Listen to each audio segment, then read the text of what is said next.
ಸುರಪುರದಲ್ಲಿ ಹಿಂದೆಂದೂ ಕಾಣದ ಭರ್ಜರಿ ರೋಡ್ ಶೋ.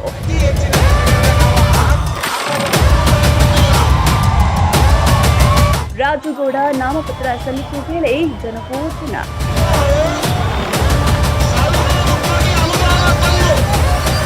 ಅಬ್ಬಬ್ಬಾ, ಏನ್ ಜನ ಬಿರು ಬಿಸಿಲು ಲೆಕ್ಕಿಸದೆ ಸೇರಿದ ಅಪಾರ ಅಭಿಮಾನಿಗಳು.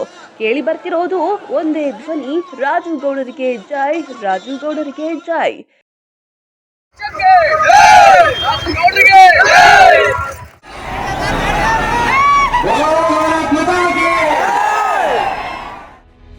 ಎಸ್, ಹೀಗೆ ನಾಮುಂದು ತಾಮುಂದು ಅಂತ ಹೋಗ್ತಿರೋ ಕಾರ್ಯಕರ್ತರು ತಮ್ಮ ಮೆಚ್ಚಿನ ನಾಯಕನ ನಾಮಪತ್ರ ಸಲ್ಲಿಕೆ ಕಾರ್ಯಕ್ರಮಕ್ಕೆ ಅಪಾರ ಸಂಖ್ಯೆಯಲ್ಲಿ ಆಗಮಿಸಿರೋ ಅಭಿಮಾನಿಗಳು.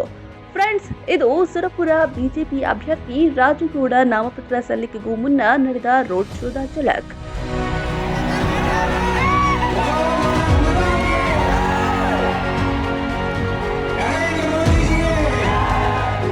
ಹೌದು ವೀಕ್ಷಕರೇ, ರಾಷ್ಟ್ರ ರಾಜಕಾರಣದಲ್ಲಿ ಇದೀಗ ಲೋಕಸಭಾ ಚುನಾವಣೆಯ ಕಾವು ಜೋರಾಗಿದೆ.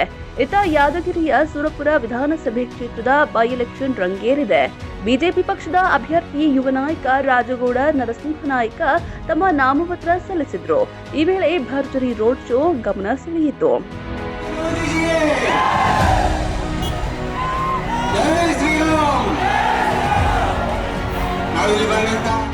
ನಾಮಿನೇಷನ್ ವೇಳೆಯೇ ಜನ ರಾಜುಗೌಡ ಪರ ಒಲವು ವ್ಯಕ್ತಪಡಿಸಿದ್ದಾರೆ. ಈ ಸಲ ಗೆಲುವು ನಮ್ಮ ನಾಯಕ ರಾಜುಗೌಡರದ್ದು ಅಂತ ಜನ ವಿಶ್ವಾಸ ವ್ಯಕ್ತಪಡಿಸಿದ್ರು. ಬಿಜೆಪಿ ಪಕ್ಷ ಅತಿ ಹೆಚ್ಚು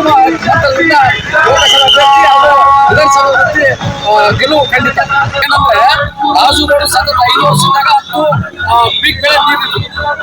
10 ಪೀಕ್ ವರ್ಷಕ್ಕೆ ಸಲ ಮೊದಲನೇ ಬೆಳೆಗೆ ಭಾರ ಬಂದು ಮಾಡಿ ರೈತರ ಒಂದು ಕೋಪಕ್ಕೆ ಗುರಿಯಾಗಿದ್ದಾರೆ. ಅದಕ್ಕೋಸ್ಕರ ರೈತರೆಲ್ಲ ನಿರ್ಧಾರ ಮಾಡಿದ್ದಾರೆ, ರಾಜುಗೌಡನನ್ನು ಪ್ರಚಂಡ ಮತದ ಗೆಲ್ಲಿಸಲು ತಯಾರಾಗಿ ಸುಮಾರು 25,000 ಹೆಚ್ಚು ಮತಗಳನ್ನು ಗೆಲ್ಲಿಸಿದ್ದಾರೆ.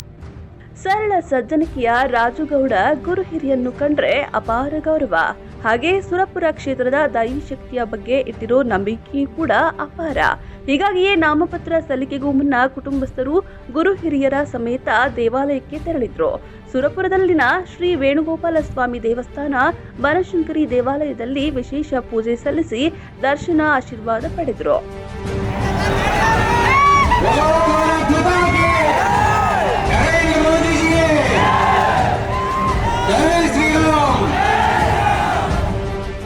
ನಂತರ ಗಾಂಧಿ ವೃತ್ತದ ಸಮೀಪದ ನಗರಸಭೆ ಕಚೇರಿಯಿಂದ ತಹಶೀಲ್ದಾರ್ ಕಚೇರಿವರೆಗೂ ಬಿಜೆಪಿ ಅಭ್ಯರ್ಥಿ ರಾಜುಗೌಡ ಬೃಹತ್ ರೋಡ್ ಶೋ ನಡೆಸಿ ನಂತರ ನಾಮಪತ್ರವನ್ನು ಸಲ್ಲಿಸಿದರು.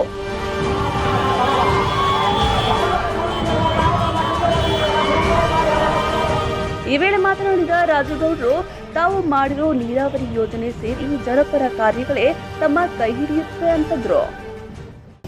ನಂದು ಅಭಿವೃದ್ಧಿನೇ ನನ್ನ ಮೂಲ ಮಂತ್ರ. ನಾನು ಅಭಿವೃದ್ಧಿ ಬಿಟ್ಟು ಬೇರೆ ಏನು ಕೇಳಂಗಿಲ್ಲ. ಸುರ್ಪುರ್ಗೆ ಕುಡಿಯೋ ನೀರಿನ ವ್ಯವಸ್ಥೆ ಈಗ ಮಾಡಿದ್ವಿ. ಈಗ ಬರಗಾಲ ಬಿದ್ದು ಎಲ್ಲಾ ಕಡೆ ಕುಡಿಯೋ ನೀರು ಇಲ್ಲಂದ್ರು ನಾನು ಸುರ್ಪುರ್ಗೆ ನೀರಿನ ಪ್ರಾಬ್ಲಮ್ ಆಗಿಲ್ಲ. ಫಿಲ್ಟರ್ ನೀರು ಕುಡಿಸೋಂಥ ಒಂದು ಕೆಲಸ ಮಾಡ್ತೀವಿ. ಇಷ್ಟು ಬರೇ ತಿಂಗಳಲ್ಲಿ 1 ದಿನ 2 ದಿನ ನೀರು ಬಂದ್ರೆ ಭಾಳ ಖುಷಿ ಆಗಂತ ಸುರ್ಪುರದಲ್ಲಿ 24 ತಾಸು 24/7 ನೀರು ಬರೋಂಥ ಒಂದು ವ್ಯವಸ್ಥೆ ಮಾಡಿದ್ದೇನೆ. ಮತ್ತು ರೈತರಿಗೆ ಸಾಕಷ್ಟು 2ನೇ ಪೀಕು ನಾನು ಅಧಿಕಾರ ಇದ್ದಂಥ 5 ವರ್ಷದಲ್ಲಿ 10 ಪೀಕ್ ನಲ್ಲಿ ಒಬ್ಬ ರೈತರು ಒಂದಿನ ಸ್ಟ್ರೈಕ್ ಮಾಡಿಲ್ಲ ನನ್ನ ಕ್ಷೇತ್ರದಾಗ. ಅಷ್ಟು ಒಳ್ಳೆ ವ್ಯವಸ್ಥೆ ಮಾಡಿ ಅವರಿಗೆ ನೀರು ಬಿಡಿಸಿದೆ. ಇವತ್ತು ಡ್ಯಾಮ್ನಾಗ ನೀರಿದ್ರು ನಮ್ಮ ಭಾಗಕ್ಕೆ ನೀರು ಬಿಟ್ಟಿಲ್ಲ. ಈ ರೈತರ ಅಜೆಂಡಾ ಇಟ್ಕೊಂಡು ನಾನು ಚುನಾವಣೆಗೆ ಹೋಗ್ತೀನಿ. ಇದೇ ವೇಳೆ ಸರ್ಕಾರದ ರೈತ ವಿರೋಧ ನಿರ್ಧಾರಗಳ ಬಗ್ಗೆ ಅಸಮಾಧಾನ ವ್ಯಕ್ತಪಡಿಸಿದ್ರು. ಸುರಪುರ ಕ್ಷೇತ್ರದಲ್ಲಿ ಜನ ಬೆಂಬಲ ನೀಡುತ್ತಿದ್ದು ಜನರ ಶ್ರೀರಕ್ಷೆಯಿಂದ ಗೆಲ್ಲುವುದಾಗಿ ವಿಶ್ವಾಸ ವ್ಯಕ್ತಪಡಿಸಿದ್ರು. ರ್ಯಾಲಿ ವೇಳೆ ಕುಷ್ಟಗಿ ಎಂಎಲ್ಎ ದೊಡ್ಡನಗೌಡ ಪಾಟೀಲ, ಹಿರಿಯ ನಾಯಕ ಸುರೇಶ್ ಸಜ್ಜನ್, ಎಂಎಲ್ಸಿ ಹೇಮಲತಾ ನಾಯಕ, ಉದ್ಯಮಿ ದಯಾನಂದ ಸೇರಿ ಅಪಾರ ಅಭಿಮಾನಿ ಬಳಗವೇ ಹಾಜರಿತ್ತು.